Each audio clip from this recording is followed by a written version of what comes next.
Someone is calling Blair's name. She yells for him to wake up immediately. The whole room laughs, asking why he still studies there. The boy asks where he is. Someone pulls the sleeve of his shirt. The girl tells Blair that Brittany will call again. Looking back, he sees the magnificent woman in front of him. Angrily, she asks if Blair forgot where he is. The boy says that this woman is his great teacher.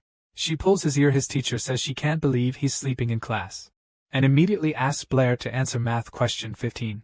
The protagonist doesn't know what to do, but putting his hand on his forehead, he says he understood the problem.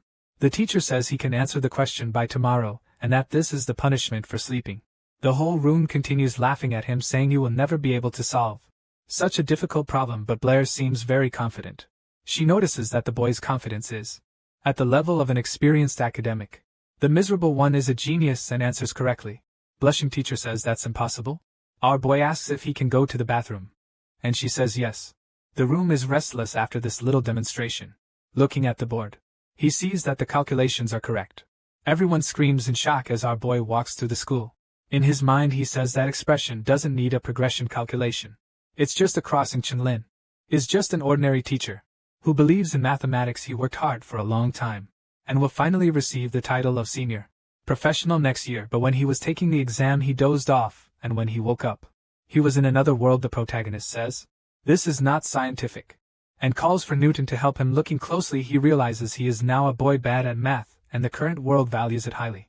Still, he is impressed that the students couldn't solve that simple problem and acted as if it were difficult. Blair says he doesn't know how he came to this world, but seeing how everyone is stupid, he might reach the top, reach the pinnacle of life using mathematics. We see a girl with pink hair. She and the protagonist end up bumping into each other. Our boy asks if she's okay, but the two are in a somewhat suspicious situation. Noticing this, Blair immediately gets off her. He quickly apologizes, saying he wasn't paying attention. The blonde girl steps back, saying it's him again. The protagonist sees that she knows him. Very angry, she says that Blair bumped into her at the entrance ceremony and embarrassed her, swearing never to forget. She adds that he bumped into her again, but this time deliberately and vulgar ally. From Blair's face, he doesn't know what to say or do. Trying to resolve the situation, the protagonist says she hit him first. Suddenly the girl makes strange gestures with her hand. Then she seems to be reciting a spell. Our hero sighs, thinking she's crazy. Then he jokes, doing the same thing. But in a funny way, a strange symbol suddenly appears. The girl's hand is on fire. She says she will go after Blair with everything she has. From her expression, the ending wasn't so easy. The boy doesn't know what to do when he gets a fireball in the face. But the girl yells at him to be ready to be punished. The protagonist has a great idea. Before being killed, he bows and apologizes profusely for what happened. Of course, the blonde didn't expect that. Clenching her fist, she asks him not to think it's over just because of those apologies, but when she finishes saying that our hero's no longer there, Blair is running as if his life depends on it. In his mind, nothing makes sense because magic and science coexist. Suddenly the protagonist's head starts to hurt. Because of this, he ends up fainting. Fragments of Blair's memories are wandering through his mind, and we see him crying, asking for his father. The general died honorably fighting someone, hands over a box offering condolences. A ham and his son in front of a house around them. People say that after the general died, the wound became just a poor ex-Cenobal who needs to work. Blair is heading towards his mother, telling her he got into college. She says he must study hard. And meanwhile the boy says he's grown up. In her mind, her son is identical to his father. An old man asked Blair to hurry if he can't do it. He won't be able to sleep there in the future. The boy says you will definitely come home. Our protagonist knows that the owner of this body, despite working so hard, never had a talent for magic, and he was always insulted by his classmates. Returning to the present, his friend calls him, asking if Blair is okay. He says her name is Jasmine, but wonders how she found him there. Being very kind, she extends her hand to help him up. Blair thanks her, but thinks to himself that the previous owner had a hard life, so from now on it will be up to him. In a classroom, the teacher is teaching the 4 types of magical elements. The bald man says that this world is divided between ordinary people and those who can use magic, and their school is the best and most famous among all the others. Magic is divided into 4 elements: fire, water, earth, and air. Through gestures, the mage can use spiritual energy to manifest such power. We see that after the class, students are happy to finally be able to leave. We see the same boy a little sad after hearing these statements. Before leaving, our boy calls for his teacher. He asked what dear Blair wants. The protagonist asks the teacher if a person without talent can still use magic. Being arrogant, he says the boy has asked that many times. Then he leaves, saying it's impossible to use magic without the necessary talent. People around are mocking him for being so serious, but still having no talent. His friend arrives and says Blair doesn't need to be sad if he doesn't graduate. Because if he can't, he will work on his father's estate and his memories. The protagonist remembers that this is Toby, Blair's best and only friend. The boy is smiling for having driven away the guys who are bothering him. Toby says he's leaving. Our boy waves goodbye while Jasmine watches looking back. The protagonist asks if she has something to say. And being very shy girl answers no, then she runs off saying that teacher Brittany is calling him to the office. Blair thinks she's strange for always sneaking around and watching him all the time. Steady says it's ironic to have an absurd knowledge of math but no talent for magic. Our boy tries to recite a fireball spell, but as expected nothing happens. His expression is one of disappointment. But something appears emanating their reddish aura. Hot fire comes out of his hand and makes a spiral around his arm. In his subconscious, Blair didn't expect this.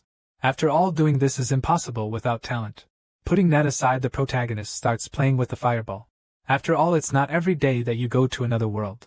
Our boy says that maybe because he's a traveler. He must have been enlightened, but he soon remembers that he needs to go to the office of the great teacher. Brittany, the sunset seems to be approaching.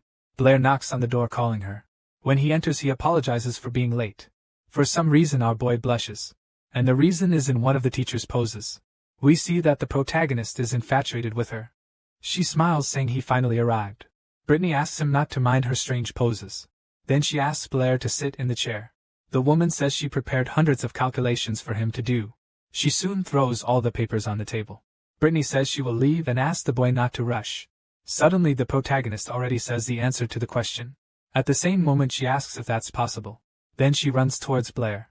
She soon says that if it were her, she wouldn't be able to do it. Our boy doesn't know what to say to the woman. In front of him, being friendly, Brittany asks if he can explain how he solved the question. Blair is defeated by the power of her cuteness. In his mind he says his teacher is more foolish than usual. Hitting the table, Blair says he did the operation in sequence. But the problem and the statement were very prone to errors. Brady says there's only one solution and one way to do this. He says that's not right because for this problem, you just need to find a pattern. Sum all the penultimate numbers until they add up to 80. Pointing to the board, the protagonist asks if she knows what the sum of all the penultimate numbers can be. Get 80. Very excited, she raises her hand and says 39. Blair says the answer is correct, and then asks her to sit down. Our boy explains that from a tedious addition problem, the account became a simple multiplication problem. With this kind of method you can solve several problems in an easy way. Brittany asks how there can be such an intelligent way. She then had that this solution can be more generalized. If you sum all the numbers of a constant period, then the formula can be described as simple. With various calculations the teacher's head ends up in another world. Our boy wakes her up asking if everyone in this world is that dumb. She responds with another question, asking if this is the solution. Smiling, Blair says it's easier to calculate this way and everyone can do it too.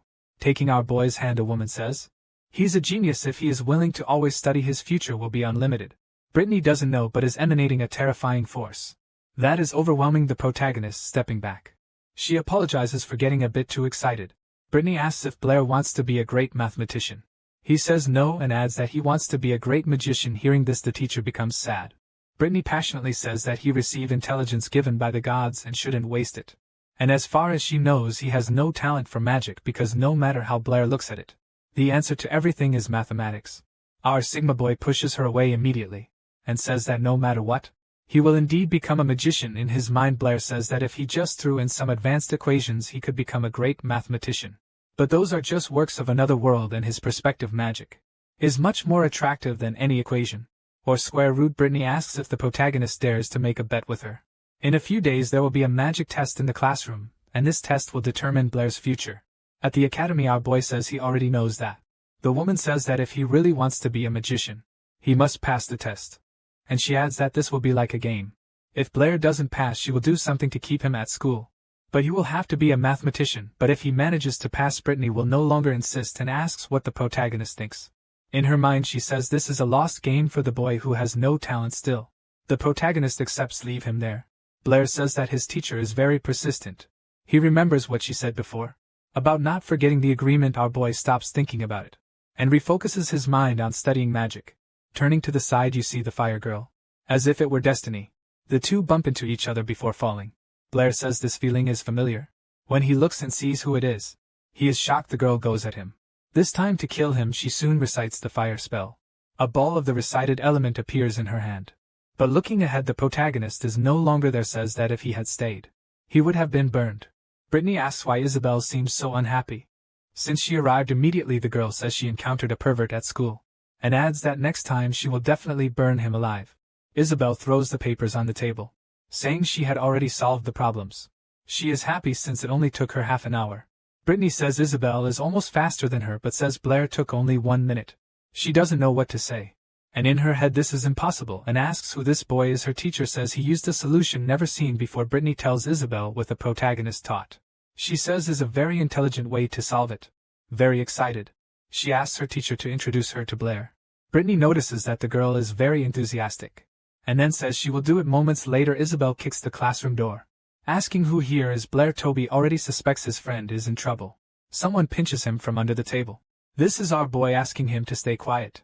Toby tells her that the protagonist left the room. Of course, Isabel suspects the situation, leaving. She asks that when he arrives to tell him she wants to talk to him. The protagonist's friend is a bit nervous but says he will indeed let him know. The girl slams the door and leaves. Blair comes out from under the table. Everyone is in great silence. The boy doesn't seem well as he had to face his senpai. Toby asks what the hell the protagonist did. Our boy is deeply confused because he doesn't know who she is.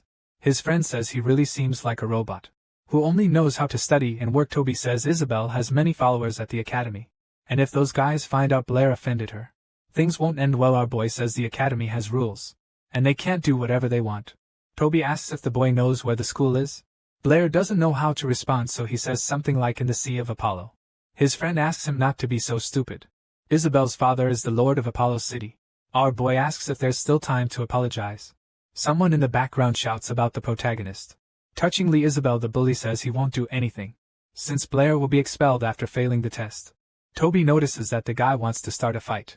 The bully explains that just having good grades allows you to stay in the academy, but after graduation to remain. You must know magic, therefore all second-year students have to take a test, and if they fail they are expelled immediately. However, for normal students, this is like a walk in the park. But this changes because Blair has no talent.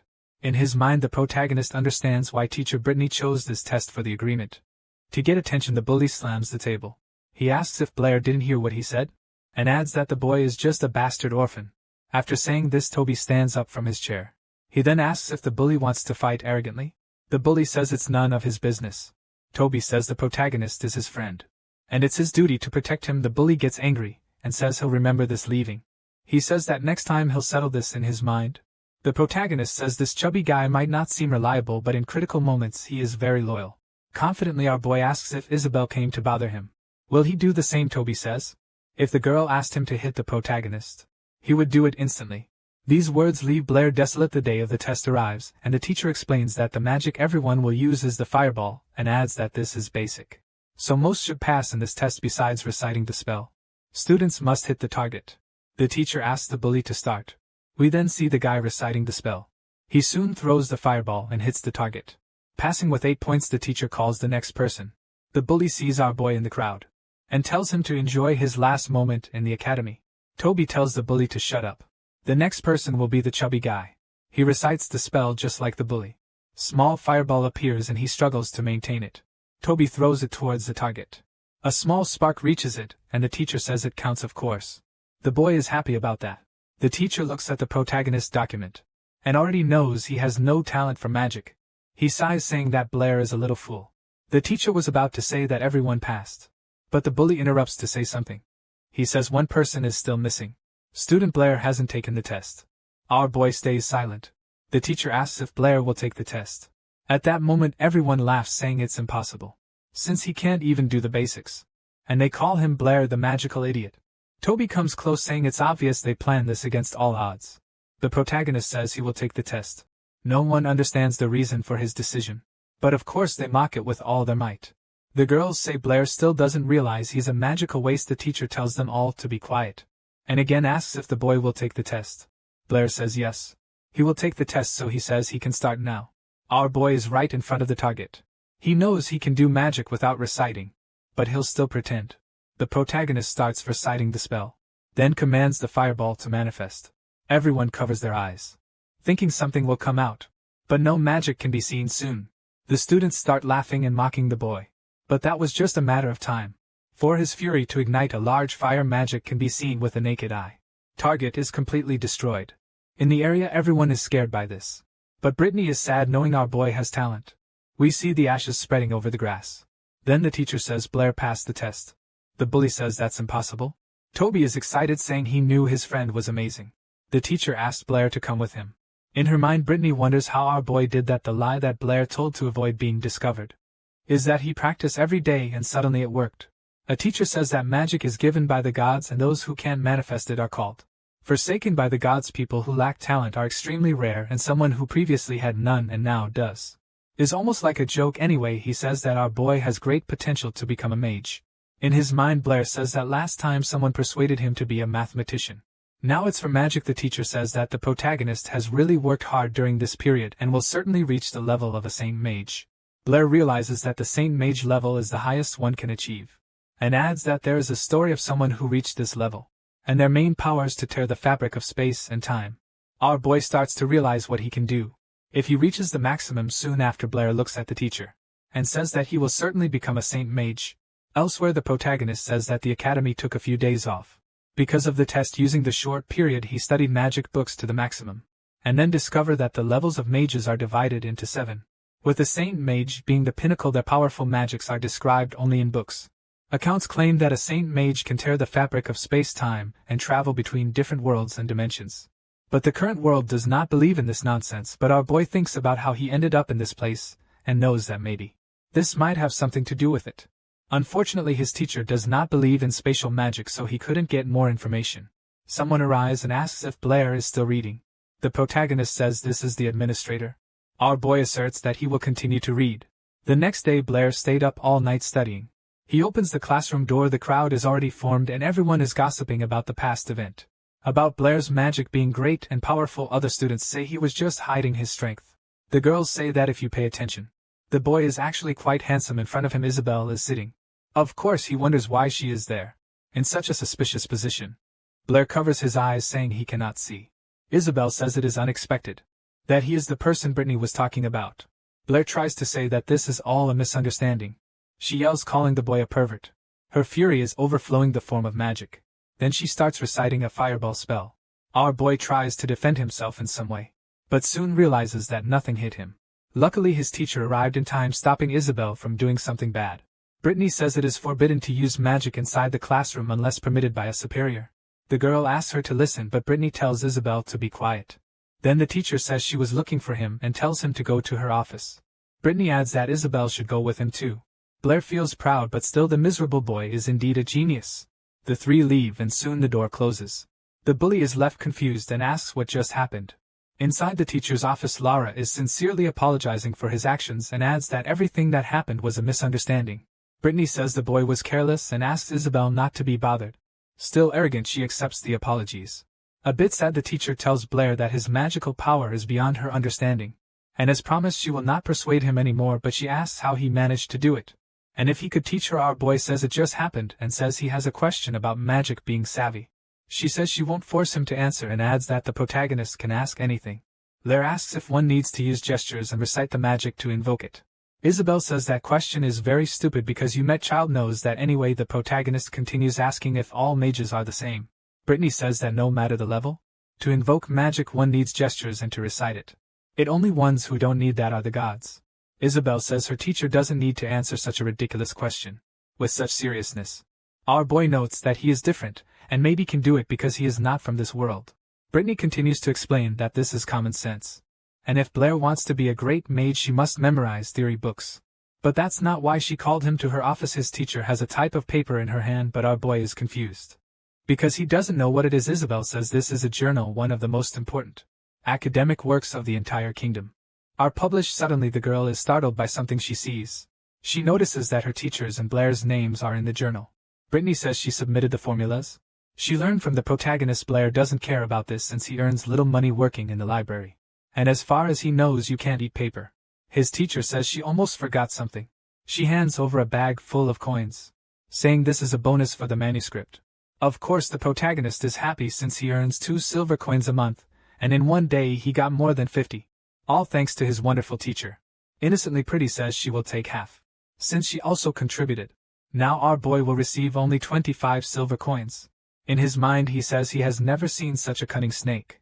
Anyway, it's still a good amount. Like it or not, Blair has an idea to make a lot of money. Looking at his teacher, the boy asks if there is always a bonus of 50 coins for each published work. The woman says she didn't pay much attention to that, but maybe that's normal since the journal is famous being very clever. Blair says he has been having a good thought lately, and continues saying he thought of solving a formula in a unified way. Brittany realizes something incredible is happening in front of her again, and adds that this might be the mystery of Ross. Harboy doesn't know who this guy is, and his teacher explains that it's a mathematical problem, posed by the great mathematician Ross. She does the math and soon says that in the problem Ross has 7 cats, 7 wives and 7 bags.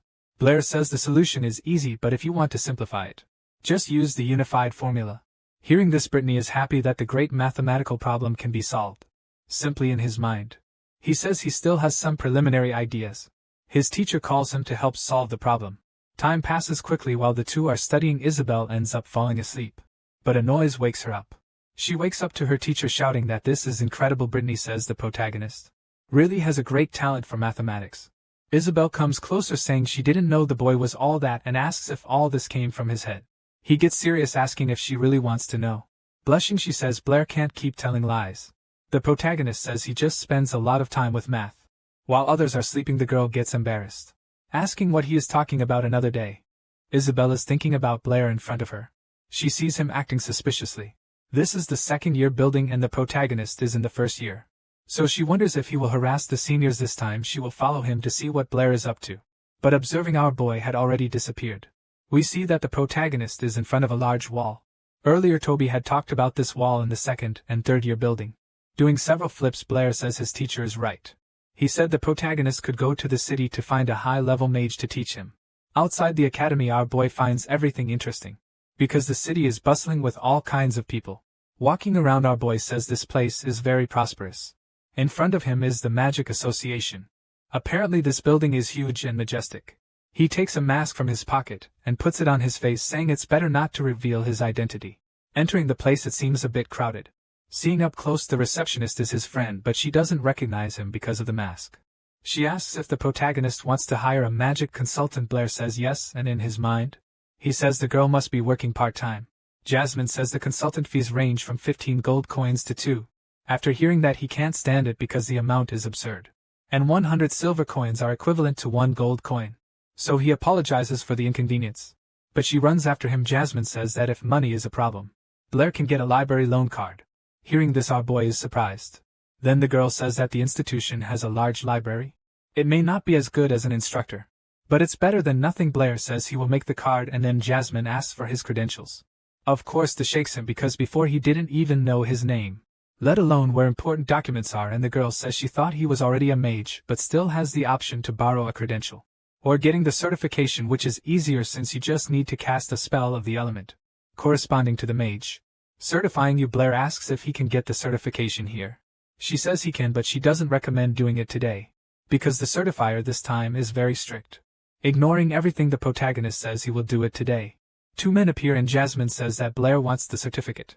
They sit down and the bald man questions why Blair is wearing a mask, hiding the reason. Our boy lies about his name and says he was practicing the fireball spell and ended up burning his face. The old man says that burning yourself with a basic spell is not very common. Arrogantly, the bald man says Blair will be a junior mage only in his next life. Jasmine asks everyone to head to the testing area, but the man refuses, saying there's no need, and adds that Blair can use his fire magic to attack him. This scares the boy since he didn't expect it to be like this, because he knows the power of the attack. Speaking directly, the old man asks if he thinks his little fireball can hurt Andra. The protagonist tries not to insist much, and since he's being asked around him, the fire magic is spreading through the room. Stating that, Anna says to the old man that this year there's no one decent, but of course the spell isn't over. As the protagonist continues gathering all his mana, everyone realizes this is going to be extremely dangerous. But the bald man had asked Blair to attack him, and our boy strictly obeys. The gigantic sphere, more like the sun, is heading toward Andra. His only reaction is to await the terrible silence of imminent death. An explosion occurs, and a beam of light blinds the people around. After the attack, smoke rises. Not knowing what to do, Jasmine coughs in front of her. The smoke is dissipating and we see old man. When he sensed the incoming danger, he raised a barrier, and it withstood the fireball well. thus saving Ender from becoming a barbecue. Desperate, he has no reaction and remains on the ground. His face of terror can be seen as a synonym of hopelessness. Jasmine is astonished by destructive power. And meanwhile our boy apologizes because he thought they were ready. So he decided to use a bit more force. After all this, Jasmine hands him the certification in the library card. Protagonist is excited because he can finally study. Very enthusiastic, the girl says she has never seen anything like that, and adds she is sure Blair will be a great mage in the future. He thanks her, and she says she will wait for him until next time. But Jasmine notices something. How did the boy know her name? In the library, Blair didn't expect there to be so many people. Sitting and looking at various books, he says this is strange. As the girl had said, the books in this library are more comprehensive and in-depth, especially the part about magical spiritual power. We're explained that spiritual power defines the strength of a mage's magic. Besides their affinity with the element, high-level mages have an immeasurable advantage over the weaker ones. However, the theory of the 4 elements described in the books is an absurd compliment given the little knowledge this world has about mathematics. People believe that the 4 elements are responsible for the foundation, not only of magic but of the entire world. All other elements are derivatives of the 4 main ones. It's the same principle as primary colors. Going deeper into the subject, Blair notices several different things, like the existence of magic in this world having no scientific explanation. The protagonist thinks of something brilliant about elemental communications. He abruptly gets up from the chair he was sitting in. With a big smile on his face, he says that if everything goes well he can create a new magic. Then he grabs the library card. Very excited, he runs out saying he will make a great discovery. So he will return to the academy and then test it to see if it works. In the background we see Jasmine, the old man, and Andrew. They're having a magnificent coffee. As always, the bald man continues to belittle Blair but says the power of the fireball is immeasurable. Stroking his beard, the old man says it was strange because he had no control over the protagonist's magic. It was like something entirely different from this reality. Surely there is something about this boy that they won't be able to understand. Night falls and the protagonist is jumping over the academy wall. His jumps are simple and quick, landing on the ground after jumping onto the grass. He says that since no one is around, he will test his theory right away, calmly and lightly. Our boy closes his eyes. He takes a deep breath to feel the energy of the environment. At the same moment, he feels something coming. He notices that he can really control the entire flow. The boy says he will now try to sense the second most abundant element in the atmosphere, gathering energy in the palm of his hand. This is owed to observing it. The protagonist cannot say if it is pure oxygen. Concentrating as much as he can, he manages to do something impressive. Mixing the power of fire with oxygen, he discovers that this is 100% real. But the spark that was igniting suddenly goes out, causing a great disappointment. Still with eyes full of determination, our boy tries again to control both elements as one. Lightning and winds are succumbing to everything. Meanwhile, the protagonist is within the vortex of fire and oxygen. The entire academy trembles, and everything starts to crack and break. The teacher feels the tremor and asks what it is. Looking out the window, she notices something like a great explosion. Almost the entire forest was set on fire. The good news is that Blair is alive and well. Incredibly, the magic was so strong that it still surrounds him. Fortunately, the boy managed to stop in time. The dense fog hovering over the area dissipates, and the protagonist notices something. The ground was shattered, completely combusted. It turned out that the oxygen was much purer than he thought. After hearing the explosion, people start to appear. Blair flees, saying it wasn't supposed to cause such a commotion. Running through the forest, the boy says the explosion might have been big. However, it created something significantly large. The next day in the classroom, the protagonist is studying as usual. He ended up falling asleep due to the eventful night he had. A hand hovers over his shoulder. It's Toby asking if Blair knows what happened last night. Lying blatantly, he responds that he doesn't know, because he was sleeping. He explains that an explosion occurred and now the school is under investigation as there are suspicions of seniors casting spells. Given the size of the crater, it was at least a high-level mage. The chubby boy starts thinking about the most suspicious people, then says that teacher Brittany is a high-level mage. After this statement, for some reason the boy becomes alert. He goes to her office and knocks on the door. She opens it, happy that Blair came by because she really needed him.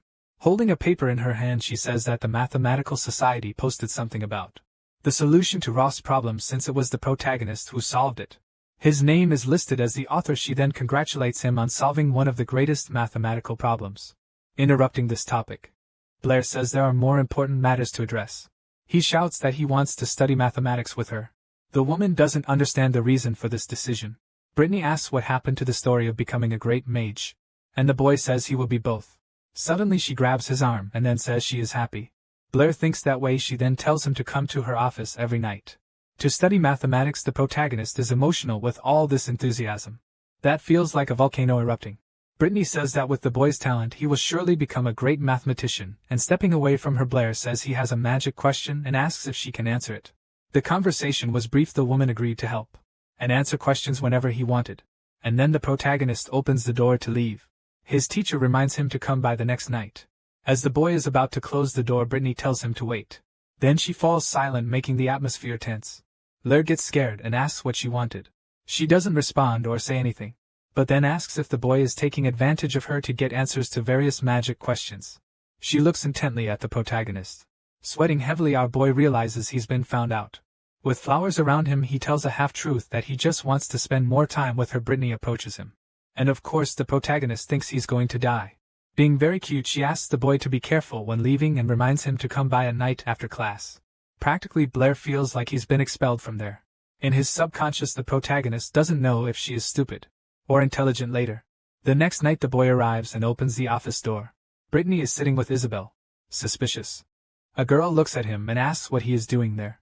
The woman apologizes to Isabel because she forgot to mention that starting today, Blair will be studying with them, and since Isabel is his senior, she must take care of and help him when needed. She then asks Blair to sit next to Isabel as she is. A question she'd like him to answer.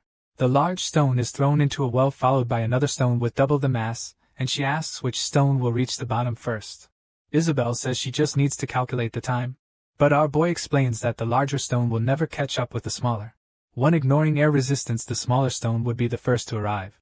After hearing this response, the girl gets annoyed. She then says that Blair has good knowledge, but lacks common sense. Brittany says she didn't understand what the protagonist said, but the wise ones have stated that the object with the greater mass will fall first.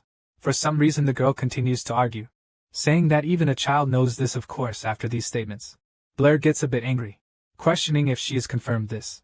Isabel says they cannot doubt the great sages. Teacher just observes the confrontation between the two. Quickly and directly the boy says that for something to be true, it has to be proven. She retorts, asking if he wants to bet to see if it's true.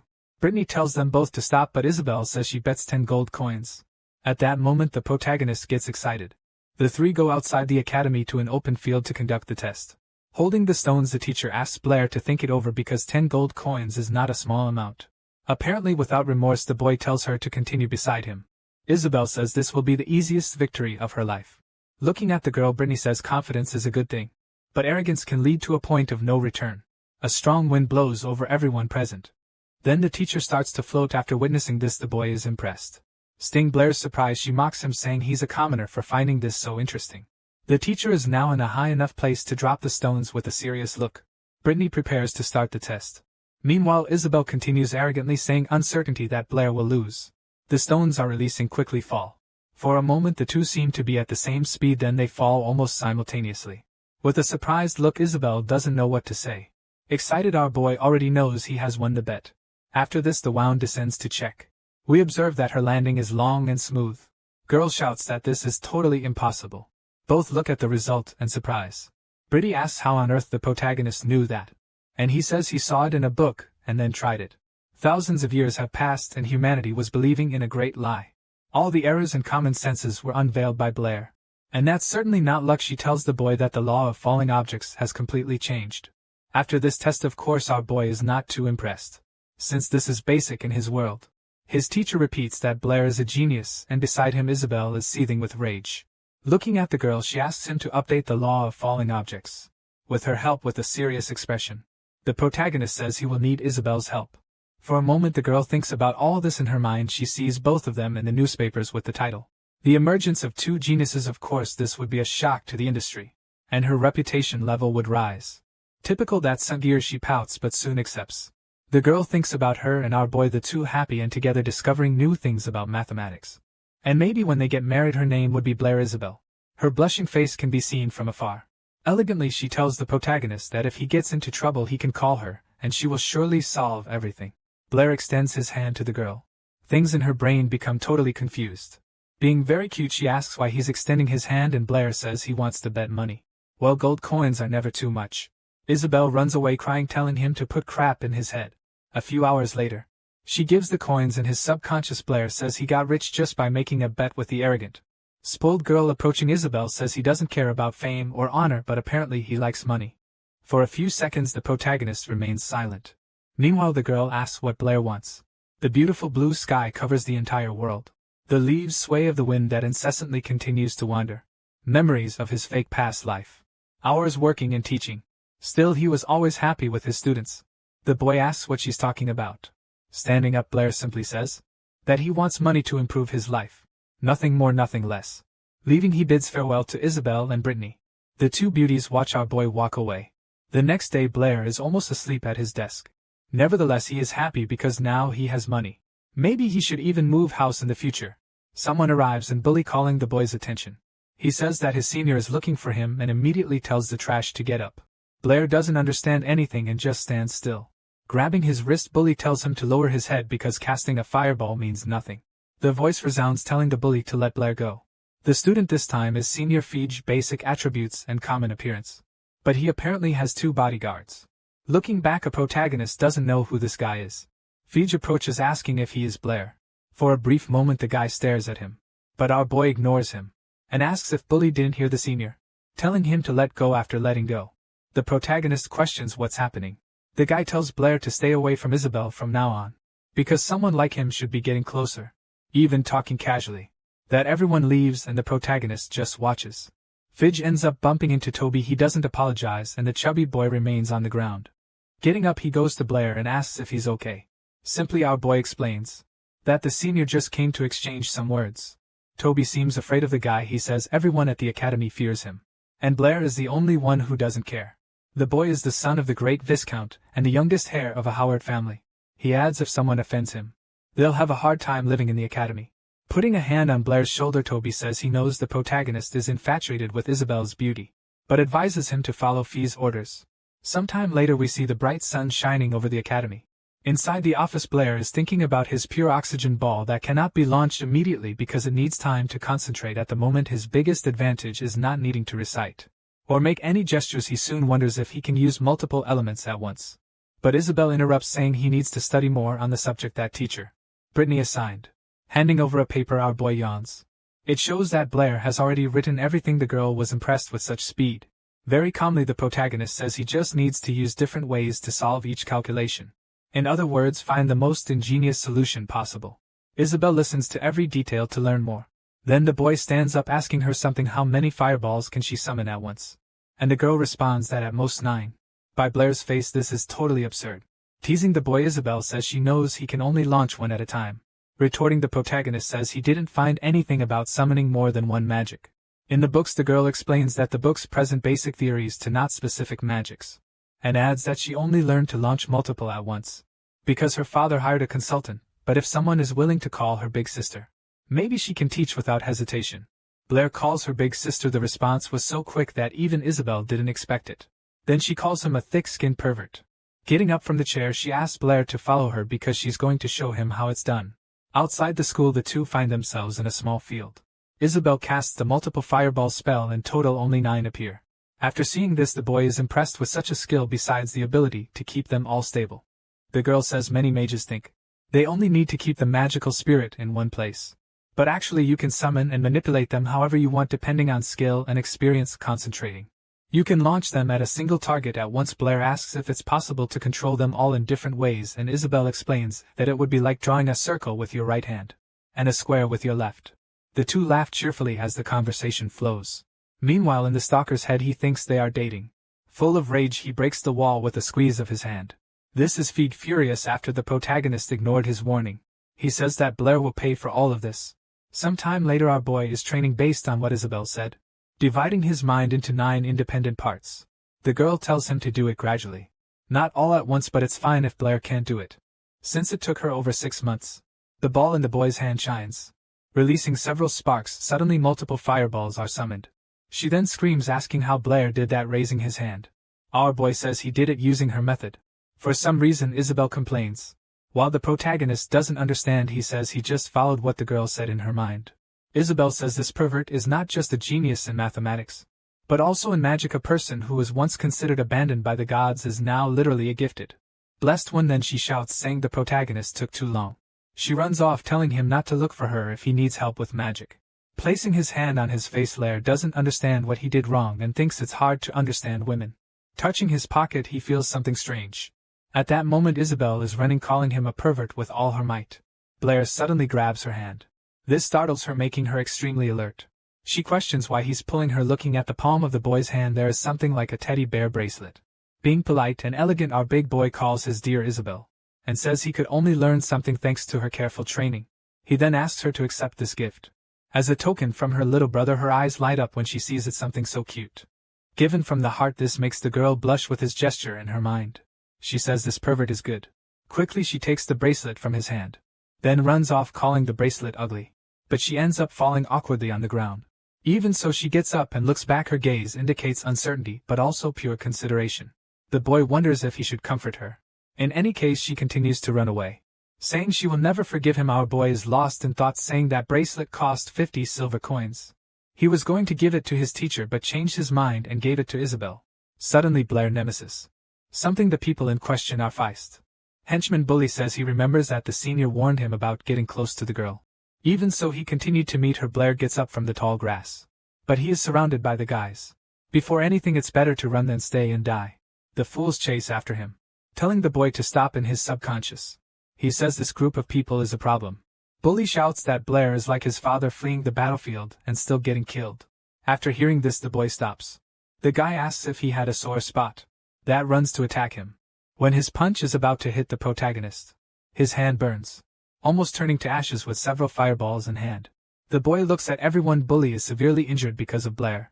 The protagonist says that his father was a man who died fighting for this country. He is not just his father, but also a great hero. He then tells Bully not to insult him. The guys behind are scared after seeing that the protagonist made 9 fireballs. Then they run, leaving their accomplice behind like a superior being. Blair stands above Bully. Screaming, he asks the protagonist not to approach because the academy restricts fights between students. Backing away, Bully tells Blair not to be impulsive. With an angry look, the boy says he should have said that earlier. When he moves to attack, he notices something. People are behind him. The boy screams for help, thinking he's about to die, but looking ahead he sees the protagonist fallen. He pokes Blair to see if he's not dead. Without wasting time, he runs, leaving everyone behind. Brittany tells Bully to stop running. At the same moment, he says he didn't do anything and asks her to believe him because the protagonist fell on his own. Affectionately, she makes the boy see the skies. Blair is already red as he witnesses the true paradise. In a panic, Bully asks the teacher to listen to his explanation. Next to him, the guy yells about the situation. He then questions if the boy thinks they are blind and didn't see Blair fall at his feet. Then she tells Bully to go to her office. The guy apologizes to Vice President Calvin for him witnessing this, but apparently he doesn't care. Still, he says that something of this level cannot happen again. On her lap, Brady notices that Blair's heartbeat has stopped. Later we see that his soul tried to leave his body but couldn't, pulling him back. His teacher asks if the boy is okay. Then she hugs him, saying she was very worried. The voice draws their attention and says they will need a good explanation, but first they need to do something. Standing up, Brittany introduces them, and both are from the Mathematical Society. Very politely, our boy bows and salutes President Dean and Vice Calvin. Dean says that the protagonist is a genius for helping Brittany solve the Ross mystery. His teacher intervenes and says the mathematical problem and solution were entirely done by Blair. She only helped put it on paper. The men question if this is true, saying that if she claims it, she will receive many awards and the society will help her as much as possible. Without concern for money, he adds that this will also help the academy. Brittany asks what will happen to Blair. Dean sighs. Upon hearing this, he says the boy is very young, and it's hard to believe he deciphered the Ross mystery. Blair takes her hand and nods for her accept. Even so, Brittany hesitates about this. Dean gives them time to think about the offer. The teacher accepts the time given, and the two leave. Sunset arrives. Ceasing to illuminate the area, both walk down the corridor in complete silence. His teacher says that solving the Ross mystery doesn't help with development, but is significant for history, and this honor belongs to the protagonist and shouldn't let anyone else receive it. The boy's face is melancholic. He then says that it doesn't belong to him. Besides, she's not too old to accept something grand. After hearing this compliment, the woman's face brightens. Then the boy realizes he said something wrong again. All the students are looking at the board. With various publications, the girl says that once again Blair posted a new article with Miss Brittany. And it was the Ross mystery that even after years, no scholar could solve, but of course it was the teacher Brittany who did it, since Blair is insignificant. Ignoring all the opinions, the protagonist only thinks about what he sent to his teacher. Nevertheless, he sighs because he can't do anything else. Blair hears some shouts from an adult man, Someone is saying that he's a piece of trash and only knows how to fight. The person is Bully's father, complaining that he didn't send him to school to fight. Then he loses his temper, saying that since he likes to fight he will finish, and right there the beating hits, and it certainly must have hurt. Right after that the man apologizes for his son and begs for him not to be expelled. Dean says that Bully's behavior is not the best. His father falls to the ground begging for his son not to be expelled. Bully asks his father not to humiliate himself like that. Our boy appears calling the president. The man greets him and Blair also greets him. Then he asks what the problem is. Seeing the protagonist, Bully gets very angry and greets his teeth. Dean says the academy will expel him for violence and breaking rules. Someone touches the boy's sleeve kneeling.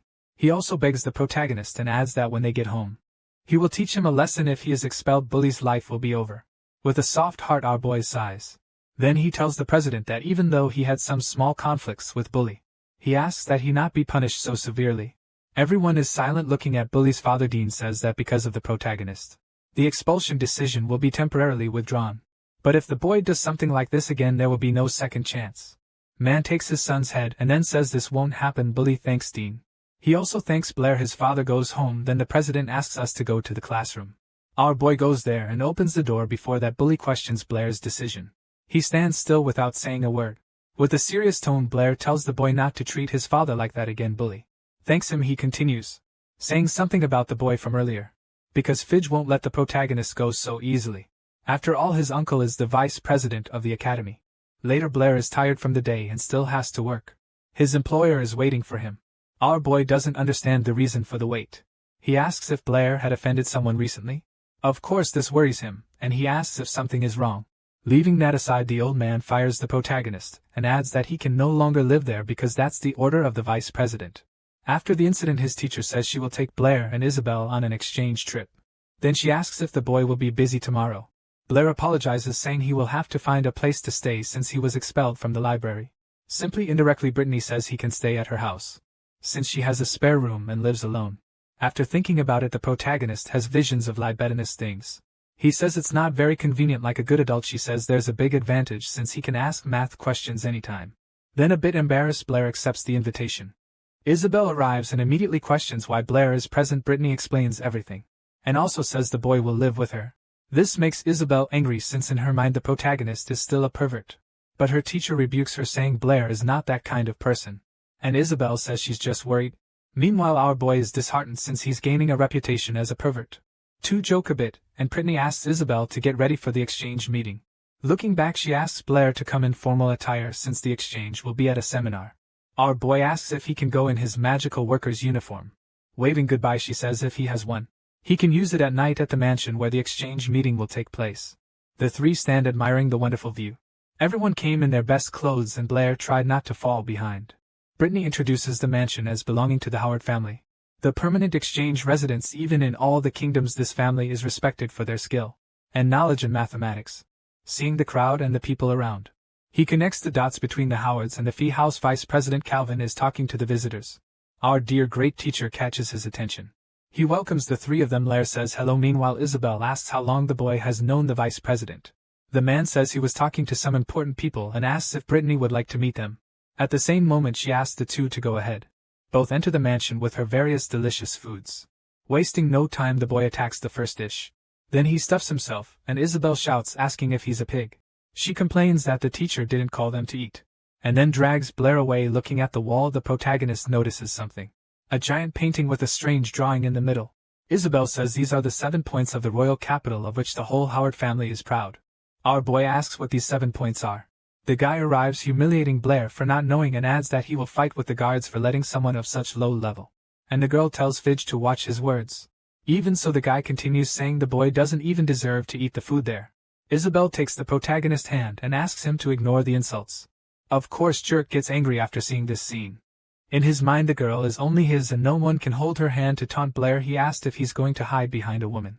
Going towards the guy, our boy questions Fidge about the 7 points of the capital. She tries to stop Blair from doing something wrong. With a serious face, the protagonist shows great interest in the 7 points of the capital. Smiling, Fidge asks if the boy really thinks he is a math genius. Isabel complains about this behavior while the guy says he wants to know the new mathematical ideas.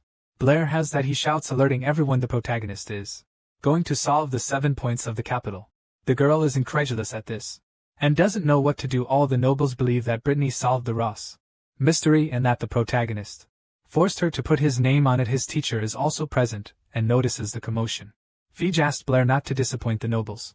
Suddenly someone grabs the boy's hand. Is Brittany. But the protagonist doesn't understand why she is there. She questions the reason for the conflict since the Howard family is the most powerful in Apollo City. This could make things difficult for him in the world of mathematics. And even at the academy. Moreover, it's impossible to solve the 7 points of the capital. And Fij knows this, which is why he threw this problem at Blair. The boy gets Brittany's attention, and she looks to the side, raising his glass. He asks if the boy is a great mathematician, and questions if he lacks confidence. Furious, the woman was about to try something against Fij, but the protagonist stops her, saying he will try to solve the equation as a way to thank his senior for expelling him from the library. Both women are surprised by such a statement, because if Blair says he will do it, he will certainly keep his word. He turns to Fij, saying he will solve the 7 points of the capital. Fij explains that this is an equation that only the patriarch of the first generation managed to solve hundreds of years ago. He noticed the special topography of the capital. At that time the urban area wasn't as large as it is today, and the city was divided into by the river. Because of this, the patriarch created 7 bridges to connect the urban region. Looking at his creation, he had a brilliant idea. It was possible to go to any area, crossing each bridge only once, and then return to the starting point, without repeating the path. After making the idea public, many mathematicians researched to try to find the solution. However, despite numerous attempts, no one found the answer in the end. The patriarch solved it, and was supposed to publish it for the entire kingdom the next day, but the whole day passed, and he didn't appear, and night fell. Days later, found his body in the river. Because of this, the answer was lost, and no one from the new or old generation succeeded. Even so, the Howard family celebrates the patriarch's great achievement. This is the great glory of the entire family. Not much time passes after the explanation, and Blair seems to have already found the answer. Fij asks if the genius can find the solution. Surprisingly, the protagonist says he doesn't know. Fij laughs and questions where all the bravery went. The women ask if they heard correctly, and compliment that Blair is a piece of trash and nothing but a waste. But a distinguished woman says maybe it isn't like that. Apparently the protagonist tries to find the answer, but he realizes there is no solution, because in his past life there was a similar problem. The whole ruse. Watching Blair intently, both Brittany and Isabel don't understand anything. Fij says the boy only says this because he doesn't know the answer, but the first patriarch of his family knew the solution.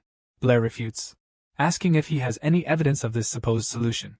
Fij loses his composure, questioning how the boy could doubt the sages. The man appears, telling Fij to stop. His name is Viscount Howard, and he says not to use the achievements of the past generation to show off at that moment. Fij trembles, apologizing to his father. The man says he heard a lot about Blair from Calvin. Our boy greets him respectfully. The Viscount says he knows about the conflict with Fij, and promptly apologizes, but he accuses family, saying the 7 points of the capital have no solution. Blair says he didn't accuse them because the problem truly has no solution. Beside him, Isabel says it's the first time she sees the boy so serious. The man becomes as furious as his son after hearing these statements. Against all odds, he says he has the evidence. Grabbing a paper and pen, he starts writing down the reasoning and the basis of the bridges. He then asks them to look. Each piece of land is considered a point if you can connect all the points without drawing a line over another, and without lifting the pencil from the paper. It says if you walk through all the bridges. Four eyes are impressed, and the Viscount's wife says, "Is wonderful." A blonde woman says her friend is right, the boy really has a good brain. For some reason she seems proud. Blair continues the explanation, saying one can only lead the bridges using the start or the end. A point formed by even numbers can be called a uniform point. Brittany adds, saying that if all the numbers are even, the 7 points of the capital can be resolved. Observing from afar, the boy continues seriously and says, his teacher is correct. Four Eyes tries to question something, but the final definition is that it is impossible to reach the end and then return to the start without repeating the 7 bridges. In short, it's impossible to solve. The onlookers are left speechless after hearing this. Blair says this is a 100% impeccable argument. He says this is all nonsense, the family is being played by noble gossip. He yells, telling everyone not to believe Blair. But of course, after this absurd argument, everyone looks at him with disdain. A woman says that the Howard family patriarchs deceived scholars for centuries. Because of this statement, Fij's mind collapses. He then looks at his father, asking if he's not going to do something. But the Viscount doesn't wait for good news, and punches his son in the cheek. Fij falls to the ground, all battered by the blow. Then the man tells Fij to shut up because he is a failure, and adds that the boy is a disgrace.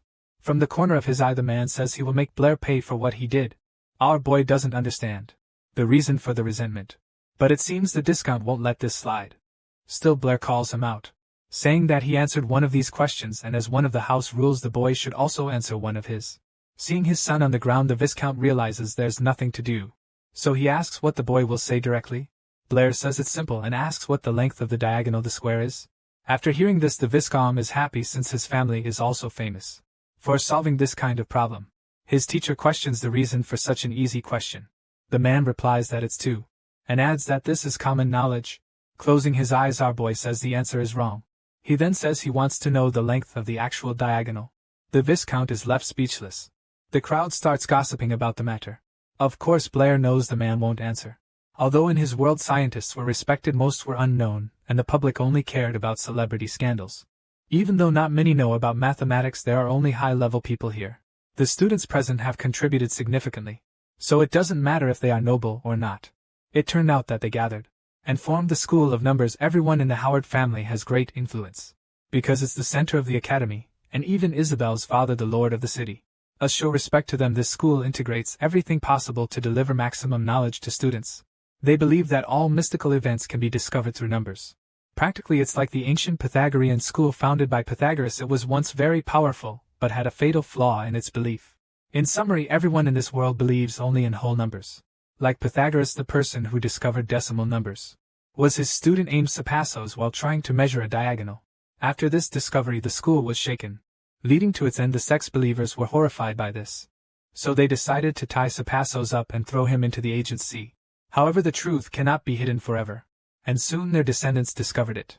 Subsequent generations called these numbers irrational numbers. Soon, human understanding expanded.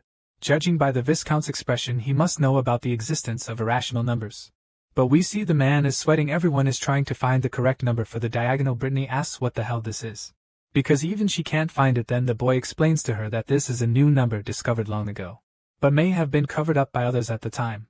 Phoebe sees his father's powerless image. Seeing that, he knows that perhaps today he won't leave. With all his teeth, this elevates his anger toward Blair.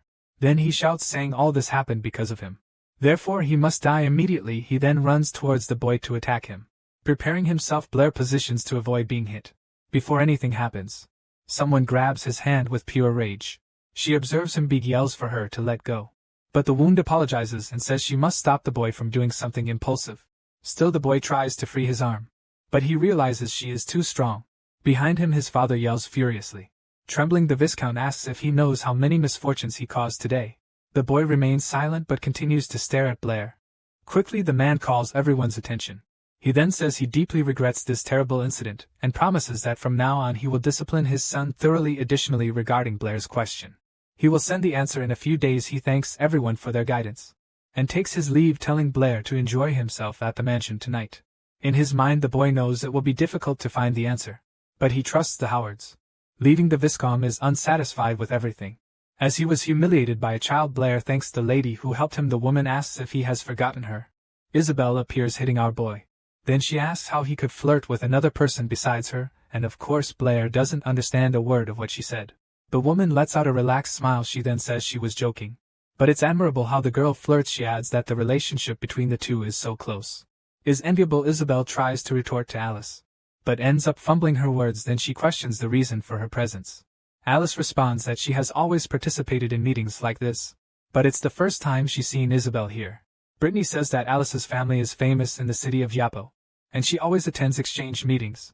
As a representative, extending her hand to woman, reintroduces herself to Blair. They both greet each other and exchange jokes. Alice leans in a bit to observe the boy closely. She then seductively asks if she could inquire about mathematical questions. Alone with him in the future, Blair swiftly refuses after hearing her question with a stern and dumbfounded face. He reiterates his rejection with more respect. He explains that she should discuss such problems with Miss Brittany since he claims that his ideas are inspired by her. Alice chuckles for a bit, and calls an unpredictable. She then proceeds to bid goodbye as she tells him that they should have a good chat when there is no one around him. Next time, once she leaves, Isabella starts to pout, and gets mad about Alice trying to seduce Blair, while Brittany simply waves her goodbye. Isabel also scolds Blair for almost being seduced and accuses him of wanting to follow her. He defends himself by telling her that there is no reason for him to follow her. She nags him and says that he is just like every boy that gets all excited when pretty girls approach them. Blair rebuts and asks her smoothly if Alice is as beautiful as her. She blushes at his question and also asks him if he thinks that Alice is prettier. Heblany replies that he thinks Isabella is prettier, which makes her flustered and unable to talk back anymore. Blair thinks to himself that she's being too persistent, and that his answer was truthful since they were talking about the face and not the body. While Isabel is elated by their exchange, a person suddenly approaches and greets them. The man is Vice President Calvin, so Brittany asks why he came. Calvin states that the three of them are the talk of the party, so he had to come to see what the ruckus was all about. Blair tells him that he is over-exaggerating and that he was simply helping to solve the problem that was presented, then ask questions afterward. Vice President informs him that the problems he solved and the questions he raised weren't simple at all. Solving the 7 bridges of the royal capital has been the greatest honor of the Howard family. But his argument today could lead to their fall. And the number he mentioned could also cause the number school to fall, since it directly goes against their foundations, which would shake the entire mathematics community. He then sharply focuses his gaze on him and asks who he really is, since there must be a reason that such talent was only recently revealed. His suspicions grow, and he also inquires about his purpose, which takes them aback, but Blair simply brushes his questions off and tells him that it was Sr. Fidge who took the initiative to ask the question, and he simply had an idea. So he helped him answer it, adding that the number he inquired about was only due to curiosity, and that the Viscount already told them that he could find the number. Calvin thinks deeply and decides to believe Blair's statements, then assures him that the Mathematical Society is always on the side of the truth. As Blair was feeling relieved that he managed to escape his questions, the Vice President raises a warning to him. He ominously states that he should be careful of the Howards, since they are a lot of trouble to deal with. The scene cuts to the Viscount sitting calmly on a sofa while Fidge is shivering on the floor after seemingly being beaten. He struggles to catch his breath as his body is covered with bruises. An ominous man informs the Viscount that everything is now ready and they can execute the plan anytime. The Viscount orders the man to wait until Blair leaves the manor, and make his death look like an accident, just like how they did before. The ominous man bows and follows his orders. But suddenly a voice talks to the Viscount, and calls him father, stating that he is planning to kill again. Behind them there is a mysterious man dressed in white that they haven't noticed yet. The Viscount looks behind him, and recognizes the man as his son Abel. He then asks why he is still alive after all this time, but he stays silent. The assassin says that it's impossible that he lives since he made sure he was dead. Though Abel ignores him and tells the Viscount that it's normal that he didn't expect him to be alive, since he knew then his father is the one that gave the order, like how he is doing right now. The Viscount flies into a rage and accuses him of conspiring with Blair. But Abel simply criticizes him for being cruel to his kin. Even to this day his father pulls out a flintlock gun, and threatens to shoot him if he does not tell his true goal. While Fidge regains his consciousness, Abel finally speaks up and states that the Viscount always asks too many questions, that he does not know where to start. He stands up while saying that he will explain. That the young man named Blair does not have connections to him whatsoever, but he provided him a good opportunity to finally come back to the family. The reason he came back, however, is to change the entire Howard family. From the ground up, the Viscount is puzzled by his goals and questions he really plans to change the family. Abel confirms his question and asks what the current core stones of the family are. His father states that it is honor, which his son sternly denies, and that his words are nothing but lies. The Viscount is irritated and asks why that is. Abel answers that it is due to the fact that the Viscount already knew that the 7 bridges mystery has no solution, and the number Blair stated cannot be expressed in real numbers. He adds that the Viscount also hid the truth in order to maintain the so-called honor of the family and the number school, and not only that, he also killed those who wanted to reveal the truth to the public in various ways, which included Abel. His own biological son Viscount Howard has now snapped and orders him to stop talking, and states that he will kill him once again for the sake of the family. Abel persuades his father by reminding him of what he said, that the truth will come out sooner or later, which will lead to the Howard family being wiped out. And today the boy named Blair did just that and burst their family's bubble in front of the entire mathematics community. He then challenges him if he can get rid of all the people who now know the truth. Edible swiftly grabs the Viscount's gun, then points it to his own heart, while taunting his father, then if he can hide the truth tomorrow, everyone will know their secrets and the family will be overthrown. The Viscount's hand shakes in the face of Abel's continuous threats.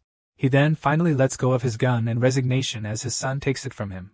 Viscount Howard desperately asks Abel what they can do in order to prevent such a future. His son answers saying that you will replace him as the patriarch and change the entire Howard family, so that they can survive. He menacingly tells his father that only he himself can save the entire family.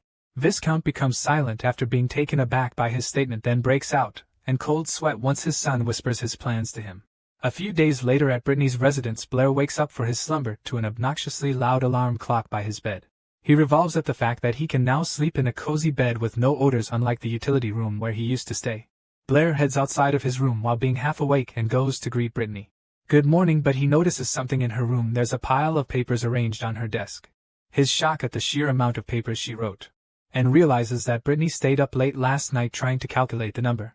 Once again, since after the mathematics exchange meeting, there have been questions over the Howard family's credibility due to the truth he revealed regarding the 7 Bridges mystery. However, what's even more shocking is the number he mentioned that cannot be expressed using rational numbers, leading others to call it the devil's number, and almost all the scholars have been trying to figure out the number, but they can't express it no matter how hard they try. Blair thinks that it is only natural since it is impossible to express it using rational numbers, and that irrational numbers are a foreign field, which this world has never explored. But even so, he respects the efforts of the scholars of this world, and he believes that they will figure out their solution eventually, just like in his own world. As he looks forward to the future, a dove flies in the distance, signaling a new chapter in his life. Blair takes a look at the papers on the desk, and sees something that catches his attention. It is a newspaper containing news about the Howard family, changing a patriarch, and the new patriarch has also announced that he will dissolve number school. Blair thinks that abandoning the school is indeed the best choice for the Howard family, and wonders what suddenly changed inside the family for them to react so decisively. As he imagines what the new patriarch might look like, Brittany walks up from behind while lightly dressed. She says good morning to Blair while she rubs her face, seemingly still half awake. He returns her greeting while looking in Ramona, her seductive figure before him, though she doesn't seem to realize how lightly dressed she is. She also scolds Blair for not waking her up like she told him to do last night, to which she simply states that he forgot to do so while trying to avoid looking at her body. Brittany teases him and calls him a bad boy, causing him to become flustered. She adds that she knows that he didn't really forget, and also seductively states that she also knows that he knows the number, and sweetly tells him to stop teasing her with her breasts nearly popping out, which causes Blair to have a nosebleed. Brittany notices that his nose is bleeding and finally realizes what she is wearing. She becomes frozen in embarrassment, then proceeds to slap Blair on the face, calling him a pervert. After their awkward interaction, they then head to the kitchen for Blair to make breakfast while having her handprint on his cheek. Brittany feels a bit of guilt for slapping him and apologizes to him, saying that it was a subconscious reaction from her. Blair points out that she has a different personality after waking up, causing her to become a bit embarrassed. So she asks if she is annoying when she just woke up, but is surprised when Blair answers no, nonchalantly, adding that he doesn't dislike her either way, causing Brittany to blush a bit after hearing his answer. She then thanks him for understanding, while Blair feels proud of himself for smoothly diffusing the situation. As he cooks their breakfast, Brittany asks why he is mixing the red fruits with the eggs, so he answers by telling her that he is making scrambled eggs. She's confused since she doesn't know what he's talking about, as it doesn't exist in their world yet. He finishes cooking and sets the delicious eggs onto the plate. As he finishes up the dish, he explains that the red fruits are called tomatoes, which are used to make everyone's favorite scrambled eggs in his hometown. He also remembers that this is also the dish he always used to make. After making breakfast, Blair heads to his class and tells her to try it herself. Brittany asks him to wait for a bit, and she wipes a stain on his shirt with a clean cloth. Blair is suddenly taken aback since he didn't expect her to get this close, and proceeds to blush while frozen in place. She finishes cleaning his shirt, and it is now sparkling clean. Brittany then reminds him to be careful. As he goes off to school after Blair leaves, she's left alone at the table wondering if the eggs are really edible due to their weird appearance. She takes a spoonful of the eggs and tries it out, and becomes shocked at its taste. The fragrance of the eggs makes her mouth water, and the sweetness of the tomato that is fresh and refreshing causes her to curl her feet into light. She shivers as she revels in the taste of the scrambled eggs, which is out of this world for her. Meanwhile, Blair's stomach is grumbling at school, since he forgot to eat breakfast after leaving so early in the morning.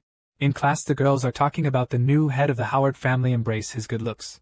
They also talk about the mysterious person who solved the 7 bridges, and proposed the devil's number before disappearing. One of the girls states she heard from her uncle that the boy who solved it is the same age as them and also requested to stay anonymous. The blonde girl states that she can't believe that the one who shook the entire mathematics community is the same age as them, and if she had to guess, then the person must have been an old man. While the girls are gossiping in the background, Isabella asks Blair he really doesn't know how to express the devil's number. Blair answers nonchalantly that he doesn't know everything and that he already said everything he knows. She frustratedly slams her hand onto the desk as she accuses him of lying once again. But someone suddenly tells her all for trouble, and Blair, the person, is Alice, who has just recently entered the room and greets them. Good morning. She also sends a flying kiss at Blair. which takes him by surprise. Isabella asks her why she is here since she is a third year, while Blair returns her greeting kindly. The other boys notice the two beauties of the school and become jealous of his luck, causing the boy with freckles to also wonder why he is suddenly in luck. Jasmine also notices the pretty girls and looks back at them. Alice suddenly gets close to Blair and asks about the devil's number, causing him to become nervous due to their proximity. His stomach rumbles loudly once again, due to his nervousness, which made him embarrassed as the others were taken aback. He apologizes for his stomach. Suddenly grumbling, Alice softly grins at his embarrassment, while Isabella calls him a pig for being so hungry. This early in the morning, Alice pulls out a delicious-looking bread and presents it to Blair. She states that she accidentally brought extra lunch, and asks him to help her finish it. Blair's mouth waters after seeing the bread in front of him. He finally resigns and decides to accept it, as he thanks Alice for the bread and calls her a good friend. Isabella pulls on his cheek and stops him from eating the bread he got, and scolds him for accepting food from strangers. Blair tells her that he tried to reject her, but the bread looked too delicious to pass by.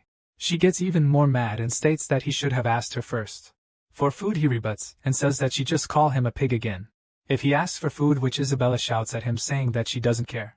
Alice interrupts their conversation, stating that it is only natural for her to give him assistance since he is a once-a-lifetime genius. Isabella gets irritated by her statement, and decides to hand Blair an extra bread that she just so happens to have brought, adding that he should just return the bread he got from Alice. Blair becomes a bit confused at her sudden kindness. Alice teases her for interfering with his choice and points out that they are not in such a relationship for her to be jealous. Isabella gets even more irritated at the detail she pointed out and tells Blair that he should make a choice to choose between her and Alice's bread, and he can only choose one. Alice comforts him and tells him that it's okay to choose what he likes, even if it's hers. Tensions rise as the two girls stare down at each other, with Blair unable to have a quiet meal. As the two antagonize each other, Blair struggles to find a way to defuse the situation. He decides to accept Isabella's bread and takes it from her hand. She shows off and celebrates that her bread is better than Alice's, who is now also irritated. But Blair shoves both pieces of bread in his mouth. As he tries to swallow the bread, he starts to sweat profusely, and almost chokes in the process. The bread finally reaches his throat and starts to go down to his stomach.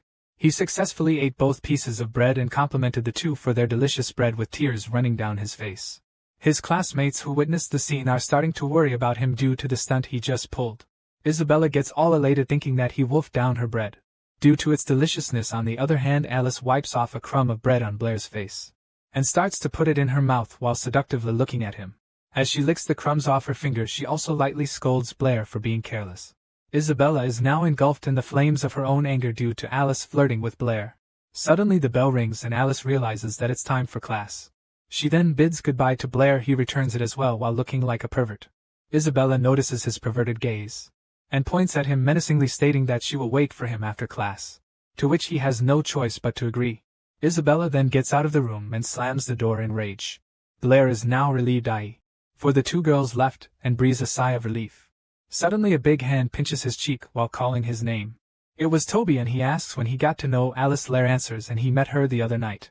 Toby becomes surprised that he met her at night and misunderstands the situation. Blair clears it up by telling him that he met her at an academic conference of the Math Association that Miss Pretty took him to. Toby remembers the news about the conference and asks him if it was the one where the devil's number was uncovered. But Blair interrupts and tells him that Brittany has arrived. During class he once again solves the problems on the board with ease. Reddy tells the class that it's time for them to discuss the question on the blackboard with their respective groups. She then whispers to Blair and hands him a piece of bread, so he asks what it is for. She tells him that it's for his breakfast since he didn't eat in the morning. He sweats profusely the thought of eating bread again after munching down on earlier. Blair then heads to his group for the discussion. Toby asks why he has bread again. After seeing it in his hands, he avoids the question and decides to have the discussion first. But a girl in his group suddenly slams the desk with her hands. The pink-haired girl who slammed the desk then asked Blair who the mysterious man at the conference was, since she heard from Toby that he was present that day. He looks over at Toby, who is avoiding his gaze as he tries to brush off her question by saying that he only sort of saw the person. The pink-haired girl asks how he sort of saw him. Meanwhile, Jasmine seems to be thinking of something. Blair explains that he was absent when the mysterious man stood up. Then when he got back, the venue was a mess, and he couldn't find the man anywhere. Girl asks why he left the venue at such an important moment. He answers with an excuse, saying that he had diarrhea from eating too much, which made all of them silent. Toby states while picking his nose that he can't believe that he wasted such a good chance A girl tells him off, saying that it was enough that Blair was able to be qualified to attend such an event, since only rich or noble people can attend it. She also requests Blair to go to her house to be a math tutor since she still has a lot of questions, and if he gets tired then he can easily rest in their big manor. Toby is skeptical of her intentions and asks if she really just wants to learn math, which makes her angry, and she states that she is just studious. Meanwhile, Jasmine looks at them, appearing all irritated. Time passes and it's finally time for the bells to ring again, signaling for the classes to end. Blair lets out a deep breath after managing to evade Isabella after class, and decides to practice magic in the meantime. Suddenly a voice calls out to him and asks when he was so interested in practicing magic. He wonders who it is and spots a hooded figure in front of him. Then the person lunges a knife at him from nowhere. While the knife is aimed at his neck, he asks who the person threatening him is. A person in front of him is a blue-haired woman wearing a hoodie to conceal her identity. This person is revealed to be Jasmine, and she orders him not to move, since the dagger she is holding is very sharp. Blair asks what compelled her to do such a thing, but she interrupts him midway. She then states that Blair is the one who solved the 7 bridges, and proposed the devil's number, so she wonders why his math and magic powers have grown rapidly. Jasmine yells at him and accuses him of impersonating Blair since he has all that talent that he previously didn't have. Blair finally speaks and tells her that she has so many questions to the point that he doesn't even know where to start. So he introduces himself again. As he thinks that he shouldn't mention that he came from another world, Jasmine suddenly pulls his cheeks after mistakenly thinking that he has a disguise. She states that his disguise will be revealed with her technique, no matter how perfect it is. But she has met with surprise, since his face was still normal even after she applied her technique, with only his face hurting. As a result, Blair kicks her foot in retaliation, causing her to stumble and fall towards the ground. She panics after she loses her footing and realizes that she is going to fall, so she simply braces for the oncoming impact. But surprisingly, she stopped falling as her eyes opened, since Blair managed to catch her right before she was about to fall. She blushes for a bit seeing the close distance between them, though Blair keeps a straight face unfazed. Jasmine snaps out of it, and finally tells him to let go. So he complies as per her request, but in return he orders her not to point the spoon he previously mistook for a dagger at his neck. He also firmly states that he really is Blair. Jasmine is still flustered and says that you should let go before anything else. After he lets go, she asks how he is suddenly so gifted with magic and math, and also speaks very differently from the original Blair, despite not having a disguise. He explains that he really is Blair, but not the same one she knows, and that he only woke up like that after a long dream. Blair starts to tell her about his original world and how it has no magic but very advanced technology. The people in his world didn't know how to use magic since they only saw it as fiction and nothing else. But instead the science and technology in that world skyrocketed even beyond magic, and people can use various technological creations to complete tasks that magic cannot. Relying on that advanced technology, their people also extended their exploration outside the planet and can travel through the stars and reach other planets. In that world he was only a math teacher, which is the source of all the advanced mathematical knowledge he knows. During his class, one of the girls that resembled Jasmine raised her hand, asked a question, so he entertained it. The student asked if the starry skies could really be traversed, and if so, are there other planets beyond the stars? He answered the question properly, stating that they can indeed travel through the starry sky, and that there are also countless planets in the universe. Though he answered properly, the students still made fun of him for being a lame teacher, which embarrassed him to the point that he didn't know what to say next. As he remembered the past, the sun was slowly starting to go down. Outside the building, the light from the windows slowly went down as a sign that the moon was about to come out. Blair apologizes to Jasmine after he cut his past short, saying that he woke up after that long ordeal, simply woke up with his current talent for math and magic, and Andy also lost some of his memory, which makes Jasmine look a bit worried about him. He finishes all of his explanations, so now it is her turn to talk, but she has nothing more to say, other than she now believes that he truly is Blair, which also seemed to talk about the same stuff he said from before. He asks her if he really said such things before, and she confirms, saying that he was more interested in science than magic. Back then she also tells him that the past Blair also wished to live in a world without magic, partly due to his lack of magical talent. She believes that Blair has amnesia and assures him that she'll help him regain his memories. Blair goes along with her and thanks her for all of her help. While shaking her hand, this causes her to become flustered. She panics and blurts out that she promises to bring his memories back, so he can rest easy sometime later.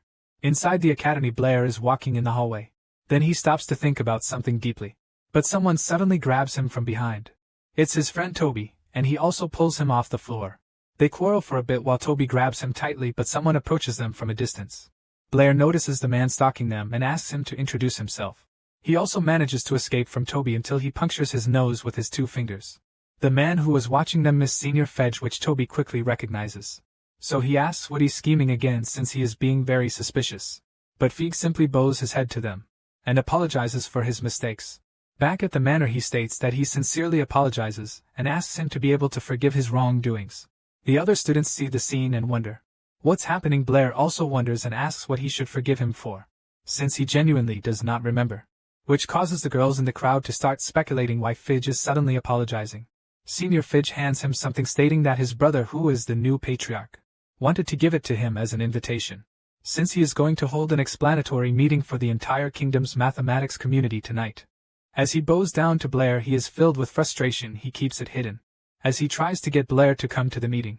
Togi devises him not to go since he speculates that the senior is up to no good. Again, Blair thinks for a bit after reading the invitation, but he ultimately decides to go to the mansion. Despite the risks at the meeting, it is full of rich-looking people, who each have their own conversations with someone. Blair is intimidated by the massive mansion but decides to follow through. Due to his curiosity, suddenly someone pinches his ear, which startles him with pain. He realizes that it was none other than Isabella, who happened to just arrive at the conference, and she scolds him for not waiting for her. In the classroom, Miss Pretty also arrives, and is also surprised that he came as well. With her full seductive body in view, she tells him that they were looking for him at the academy earlier. Blair asks if she also received the invitation. She states that there has been news that the Howard family will hold a meeting this night, so it was only natural that she and almost all of the mathematics community would come, and that almost all the people in the math circle came, but no one received an invitation like he did. Blair finds it strange that he is the only one to receive an invitation. He wonders what it's for. But someone suddenly interrupts him and plays with his ear, which causes his face to turn red.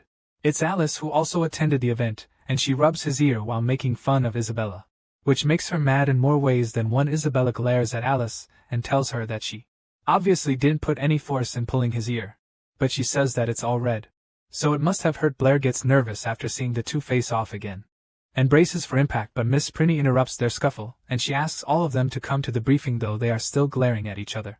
As they walk into the venue, Blair suddenly notices something on the wall. It's that the 7 Bridges painting has been taken down, leaving only a blank picture frame behind. Brittany looks at the empty frame and wonders what Abel did to solve the current situation. Blair asks her if she knows Abel since she mentioned his name, but she says that was nothing deep, and that she only used to be classmates with Abel, and he was also going to become a teacher in the academy. But he suddenly disappeared 3 years ago. She was also surprised when she learned that he was the new head of the Howard family, which made Blair ask what kind of person Abel is. Danny thinks for a bit, then she answers that he was a person who only had mathematics in his eyes. In a room inside the mansion, Abel sits at his desk while looking at some paperwork. Fijian informs him that everyone has arrived and is waiting for him to show up the venue. But Abel simply tells his brother that he has never been in love, since he doesn't know that being late to a date increases their date's expectations. He also asks Fij if the man he talked about arrived. Fij anxiously answers, saying that there were so many people, so he couldn't really be sure if Blair was there. Evil puts his hand on his brother's shoulder and assures him that he's not like their father, so he doesn't need to be afraid anymore. He then tells him that they should now go to the venue in order for them to start a new chapter. In the Howard family at the main venue, there are crowds of people socializing. Suddenly a man spots someone in the distance. Is the Howard brothers, which causes him to announce to everyone that they have finally arrived. Despite having a large audience, Abel still walks gracefully and as calm as a rock while his brother nervously struts behind him. The people at the venue look at the new head and realize that he is still very young. Abel then starts off the meeting by greeting the guests, stating that he is thankful to them for coming. For the briefing, he introduces himself as Abel Howard and respectfully bows down before the guests. While also thanking them, Brittany notices that Abel has changed from 3 years ago in both dress and speech. Abel pulls out a book from his coat and tells the audience that he will get to the point quickly, since they have been waiting for so long already, that he states that he will open up about his family's past. First, Blair notices the book he is holding in his hand and wonders what the book contains. Abel states that this book contains a note from the first patriarch of the Howard family, which entails the truth that has been hidden by their family for so long. The note states that the first patriarch tried to solve the 7 Bridges mystery back then by repeatedly walking the 7 bridges, like the other scholars at the time. Although he didn't find a solution for a long time, the first patriarch was fully determined not to give up. But one day he discovered that he had successfully completed a non-repetitive move. This caused him to announce his success on the spot and promised everyone that he would demonstrate the moves he made. The following morning, the first patriarch was so proud at that time, So much so that he didn't verify his findings first before announcing to the public. But during the night when he came to the bridge to confirm his findings, he finally realized that he had made a crucial mistake. It's the fact that he didn't succeed in finding a solution, but only misremembered the route he took, which caused him to think that he found a route. With no repetition, he realized that he would become a laughing stock in the morning after making such a tragic mistake. To be committed suicide due to his great shame, and in order to atone for his mistake to the public. And at the same time he also left a note which recorded his mistaken findings in detail, and asked future generations to clarify the facts of the public on his behalf, but his descendants did not follow his orders and instead hid the notes from the public, making it seem that the patriarch accidentally fell into the water, with all the proof he had. They get all that in order to maintain the so-called honor of the family. Until today, after telling the story, Abel stands resolute in front of a large audience, telling all of them that the truth cannot be hidden forever and that the Howard family will face the truth and the backlash that they will receive. He then humbly bows again to ask for their forgiveness. Fiji shocked at his brother's bravery and attempts to stop him. But he quickly changes his mind. Abel clearly apologizes to everyone on behalf of the whole Howard family. The people in the meeting are shocked at his revelation, and they start talking among themselves. Blair sees his decision on the matter and deduces that the new patriarch is very decisive, saying that the Howard family lied about the 7 Bridges mystery. He is impressed to see that Abel actually revealed the truth, which will cause more responsibility for future generations, but the first patriarch's honor was preserved. The lady with the top hat asks if Abel disbanded the numbers fraction a few days ago, as atonement for the family's lie. The new patriarch informs her that it was indeed a form of atonement, but there is a different main reason, which was the so-called devil's number. The lady asks if he still hasn't found the number yet. Abel answers saying that they haven't found the number yet, but it's not because of the limitation of his abilities. He announced that it is due to the fact that the devil's number does not exist, which surprised Blair. The other guests asked him to clarify what he just said. Abel tells them that the number doesn't exist in their existing mathematical cognition system, which was also the reason why he disbanded the number sect. A nerdy boy from the crowd asks if the devil's number is incomprehensible. Abel reveals that the devil's number isn't unsolvable at all, but instead it is a whole new area that the mathematics group still hasn't explored yet. He states that the solution for the community to solve this mystery to question the one who proposed the number in the first place, which is Blair from St. Donis Academy. The crowd starts talking among themselves once again as they wonder who Blair really is. Abel continues his statements and says that they don't recognize Blair since he is very humble with his discoveries, so he asked everyone to hide his name. But Abel firmly tells them that they need Blair to step up and lead them, in order to greatly improve the mathematics community. Brittany looks behind her to talk to Blair and ask him what he plans to do, but he is nowhere to be found, with no one having any idea where he suddenly went. Fidge informs his older brother that Blair doesn't seem to be in the area. Abel tells him that he mistakenly thought that Blair wouldn't be able to hold back his curiosity and step up by himself. But he also states that he will come to him sooner or later with a confident look on his face, which causes Feed to be a bit taken aback by his brother's statements. Later at school, the girls in the class are gossiping about something. They are gossiping about Blair, who was revealed to be the one that proposed the devil's number, and that people are asking him to address the problem at hand. Blair is troubled by the fact that Abel managed to shift the attention to him instead of the Howard family. Suddenly Toby pokes him from his side while calling him. Blair responds quickly and says that he doesn't know anything, despite Toby not saying anything yet. But he simply points to something in front of them. Blair looks over to see what it is, and sees a massive man who is also their history professor named Hank, which makes him panic since he wasn't paying attention. Hank tells him that he knows that he is good at mathematics, but he asks if he has a problem with him since he keeps failing his history tests. Every single time Blair makes an excuse, saying that his memory of the subject is still hazy, so he can't recall it. Hank slams his palm on his desk, which startles him quite a lot. The teacher then scolds him while shouting that he still needs to focus on his studies, even if he is famous now. Toby raises his hand nervously and informs the teacher that someone is looking for Blair.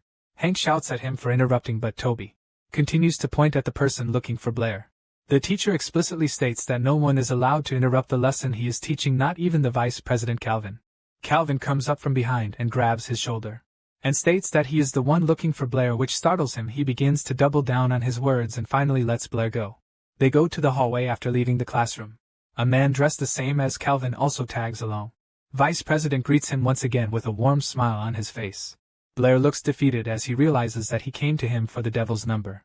Calvin states that the outside world is waiting for him. To stand up and solve the devil's number puts them under pressure, so they have no choice but to ask for help.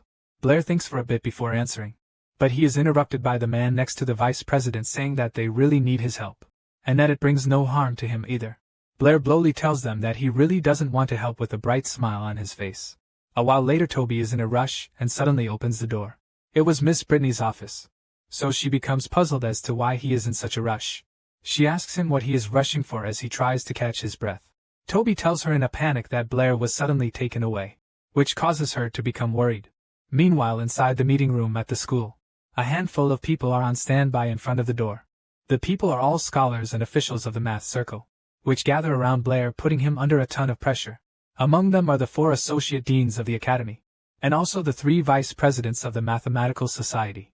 Blair also realizes that there are more than a dozen association deacons waiting outside the door. As well, he states that he knows that Vice President Calvin planned to pressure him in order to agree to tell them about the devil's number. Calvin tells him that he has released such a devilish problem, which is also his responsibility since he started it. Blair responds by asking why they are so inclined to call the truth devilish. Deans of the school are triggered by his statement, but Calvin doesn't let them talk. He then asks Blair if the devil's number really could not be expressed as a ratio. Whole numbers, which he replies, saying that it's not only the devil's number. The square root of 2, 3, and 5 are also numbers that can't be expressed as a ratio. Integer states that there are an infinite amount of numbers that can't be proved mathematically, and he can only tell them a little. The mature-looking man asks what he meant by that, and also asks him how many centuries they have been wrong.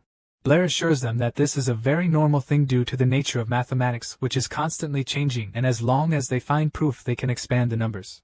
Calvin pleads for his help after realizing that he truly knows the truth about the devil's number. But Blair refuses and apologizes, saying that he really can't help them with this.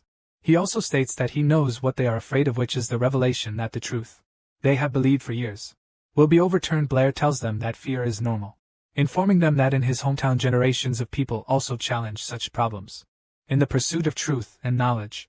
He explains that it's due to that fear of the unknown that they should want to understand it and embrace the truth, which is what their ancestors have done for so long. Blair tells them that he believes that the mathematics community will be able to face their fear and have the courage to overcome this challenge. After all, the hymn of man is the hymn of courage. The vice president is impressed by his words and is a bit taken aback. They then suddenly bow their heads to him, which seemingly startles Blair. Calvin says that he truly is right and apologizes for their brash behavior. He then thanks him for his guidance for the day and says that the mathematics community will always remember his contribution. Blair tries to assure them that it's all good, but the door suddenly flies into the room. A scholar is hit by the flying door and stumbles to the ground, and it also hits a chair on the way they look in. Who calls the door to fly out at such speed? It is Brittany, who seems to be enraged due to the immense magic power she is letting out. She also readies 2 whirlwinds in her hands as she stands at the door menacingly.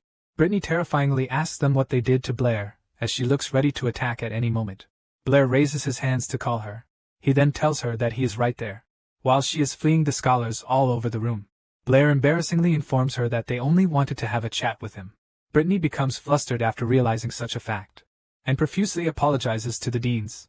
Calvin tells her that he understands since Blair is her beloved disciple and that it was also partly their fault for suddenly taking him away. She struggles to respond and just stands awkwardly in place after the whole scuffle at the meeting room. They walk in the hallway as they are getting ready to go back home. She tells Blair that she impulsively went for him after hearing from Toby that he was taken, since she thought that he was going to be harmed. He assures her that he can handle it in front of so many students in the school, no one would try anything on him. Brittany tells him that she has a question that she has been meaning to ask. Blair asks what it is she's wondering about. She continues and begins to ask him a question about why he came up with the devil's number to create such chaos in the math community. Blair tries to feign ignorance by saying that he was only following the mathematics tradition to ask a question. He just didn't expect that the question he asked would lead to the discovery of the devil's number. But his answer didn't seem to quell Brittany's curiosity. She then asked another question about if he likes Isabella, while she looks away in embarrassment. Blair is confused by her question and doesn't know what to say. Miss Brittany mistakenly imagines that he got jealous of Fige was hitting on Isabella, so he confronted him with such a question. Brittany then grabs both of his shoulders.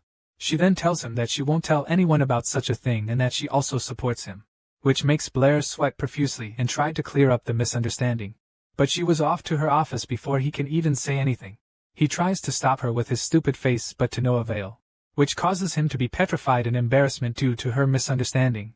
That night when they return home, Laura is cooking yet another meal from his hometown, while thinking that Brittany's imagination is so strong that he will try to explain it to her again later. But Isabella suddenly shows up and asks him what he is cooking, which makes him confused as to why she is suddenly there. Brittany tells him that she invited her since she wants to learn about the devil's number, and that you should let her try his cooking as well. Then asks if she majors in wind magic, to which Isabella answers stating that Miss Brittany is a high-level magician of wind magic.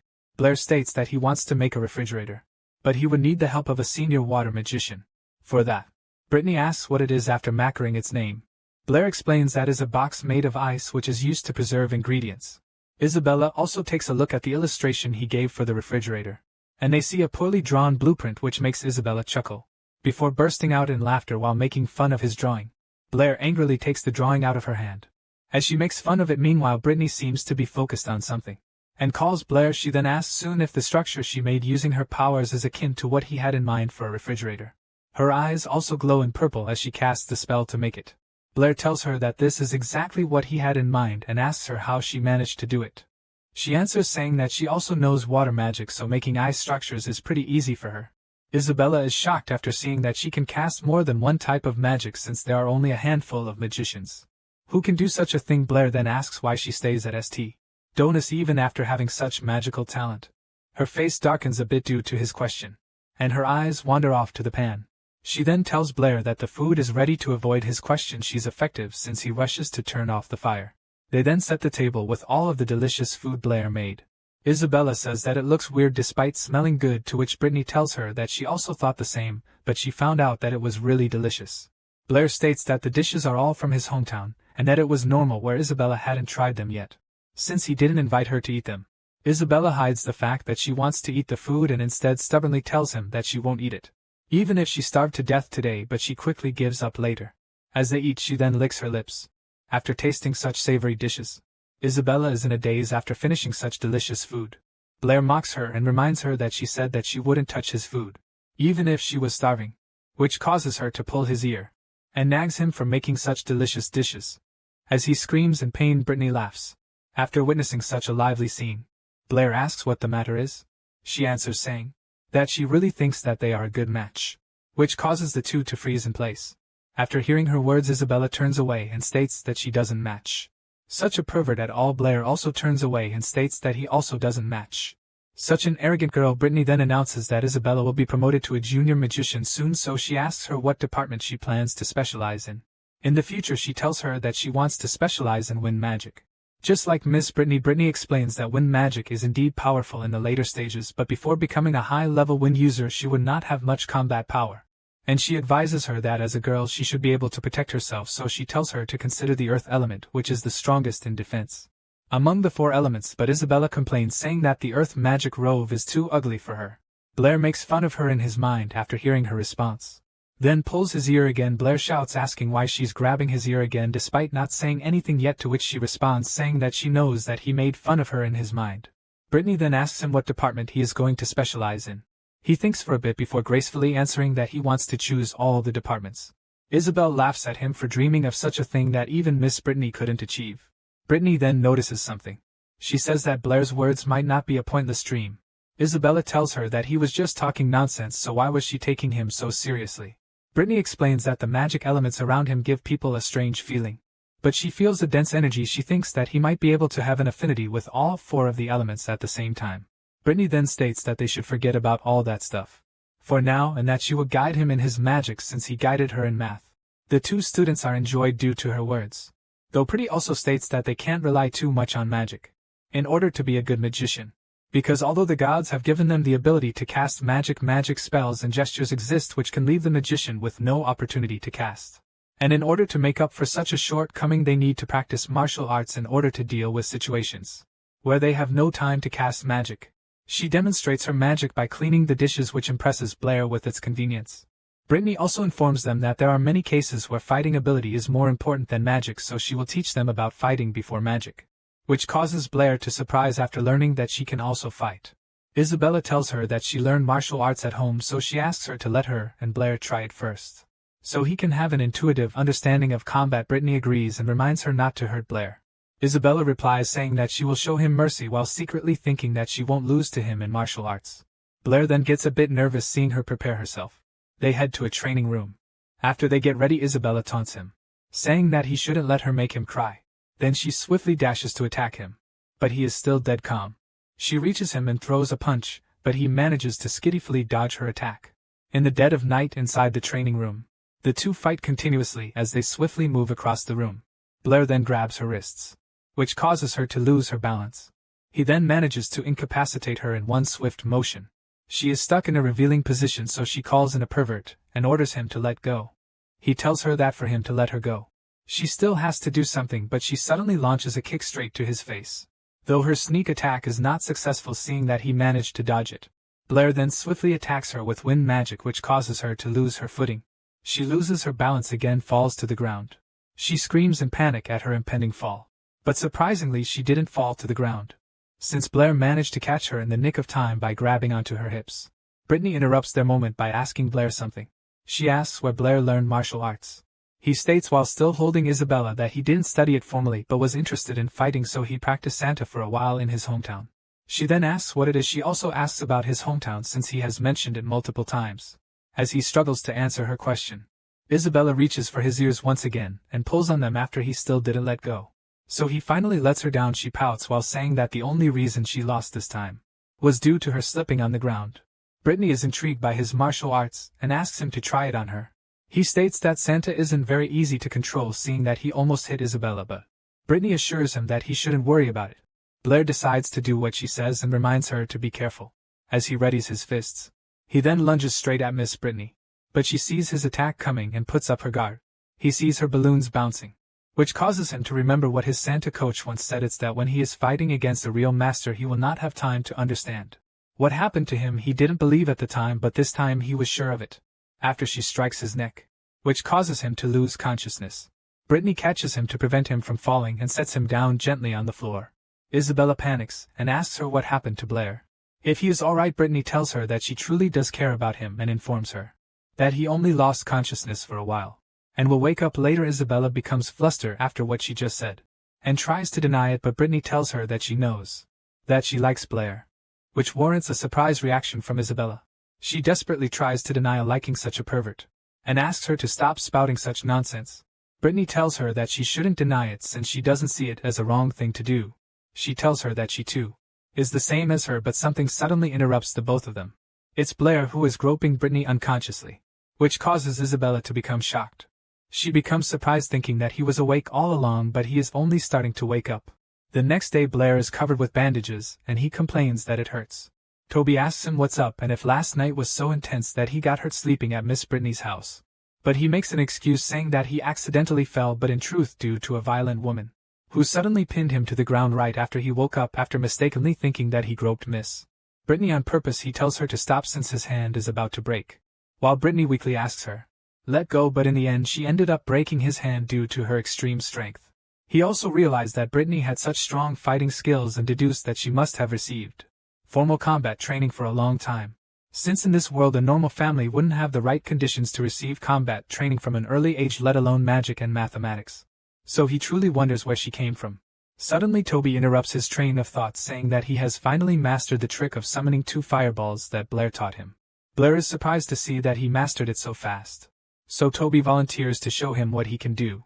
He then starts to cast the spell, and he charges up his flame energy from within. Blair becomes excited to see what he can do. Toby then finishes casting and activates the fireball. Blair is shocked to see what he can do, not because it was impressive, but due to the fact that it's disappointing. He shows him once again the little flames he managed to muster, with all his strength, looking at the 2 tiny flames he made. Blair comforts him by saying that his magical power is indeed higher than what it used to be. He hides the fact that he was disappointed by his technique, so he doesn't say anything more. Suddenly a cake appears in front of him. It's being given by Alice, who recently heard that he was injured, so she brought a cake for him to eat. She guesses that he didn't bring any lunch today, which is the reason she also brought the cake. Alice then scares away Toby, saying that he must have eaten already, so he leaves Blair and tells him to eat and that he has somewhere he should be. That Blair is entranced by the food. He tries to refuse, saying that he feels indebted for always eating her food. Alice asks if the cake is tasty. Blair responds saying that Alice's bread is the best, and he also asks if she has had lunch already, though Alice ignores his question and asks one instead, to which Blair agrees to answer. She asks if he likes Isabella, causing him to spit out his cake in shock. He asks her why she is suddenly asking such a question, so she suspects that someone already asked the question to him. She then eagerly waits for his answer. But Blair calmly answers her question while wiping his face, saying that he only wants to study magic right now. Alice says that he has such a ruthless answer, but she also tells him that it's fine, which makes Blair question what she meant. She doesn't reply but instead kisses him on the cheek. He becomes confused at what she did, so he questions her about what she wanted to do. But she only replies saying that she will come to play with him again. In the future, his classmates see the scene just now and they think of him now as a senior killer, seeing that he managed to bewitch both Alice and Isabella. Next day, Blair heads to the library outside the academy while thinking of what Alice said earlier. But he decides to stop thinking about it, and instead thinks about the books on the floor he is on, which have mostly already been read by him. He stretches his arms after reading so many books in the library. He finally thinks that it's time to go to the second floor, since he heard that there are higher level magic books in that place. So he heads to the counter where a purple-haired woman resides. A woman looks unfriendly as she is reading a book. Blair approaches her and asks her how he can get to the second floor of the library as he hands his identification to her. She reads that it's only apprentice level. So she informs him that he needs to be a junior magician in order to go to the second floor, to which he replies saying that he can't pass the certification yet and asks for another way. She says that it can't be helped and at his magic level he can't even understand such books. Blair gets a bit triggered after hearing her response. But suddenly someone calls out to him with his alias. It is Jasmine, who offers her help to him. The woman leaves after seeing that Jasmine knows him, informs her of his circumstances, then asks her to persuade him. Jasmine reiterates that he needs to be a junior magician or else he needs to complete a certification for a new magic in order to go to the second floor. But the possibility of him succeeding is too small, so she asks him to improve his mental power instead, to become a junior magician. But Blair agrees to complete the certification since he states that he just so happened to have a new idea about improving the water element magic. She warns him that if he fails the certification then the association will blacklist him, which will make him unable to use their resources, but he assures her that it would be just fine. Though Jasmine still looks visibly worried, despite his assurance, but she still agrees to let him try, and leads him into the certification exam. Jasmine talks to the ones who are going to assess Blair, and they become shocked after hearing that a magic apprentice wants to certify water element improvement magic. The bald man next her states that it must be another person looking to deceive the association since so many generations have already perfected. The water element man in blue asks her to tell Blair that he should reconsider, since he runs the risk of being blacklisted and penalized by the association. Jasmine tells them that she understands, but she still believes that they should give him a chance to try. They finally agree to authenticate him, and ask her to let him in the room. Blair enters and secures his mask in place. So as not to let it fall, he goes to greet. The two don't seem to be paying attention to him, but the bald man hears him introduce his name, causing him to remember who he is. Blair states that he has come to certify water element improvement magic, which could greatly increase the power of the water element. The bald man stares at him and yells at him, asking why he is here again, after damaging the rune last time. He then convinces the man in blue to move to the test room after remembering what he did previously. But the man in blue is stubborn and calls him a coward for being afraid of a simple magic apprentice. Even orders Blair to hit him with the magic, so he immediately obliges. Blair starts to gather the energy from the air surrounding him. He then absorbs it through his whole body, which causes his eyes to resemble ice and flames. Afterward, he activates 2 elements from the palms of his hands. The man in blue is shocked to see that he is a dual caster, and talks to the bald man about why he didn't say so, but he ignores him and casts a spell to defend himself. Blair then combines both ice and fire in his hands, resulting in both water and steam coming out of the ice, which propels the flame at an immense speed. The bald man panics and tries to defend himself, thinking that it has happened again. Claire's magic is so powerful that it engulfs the room, a bright light that resembles the sun. Our video ends here. To ensure you don't miss the next part, activate the notification bell. And see you next time on Tab's channel.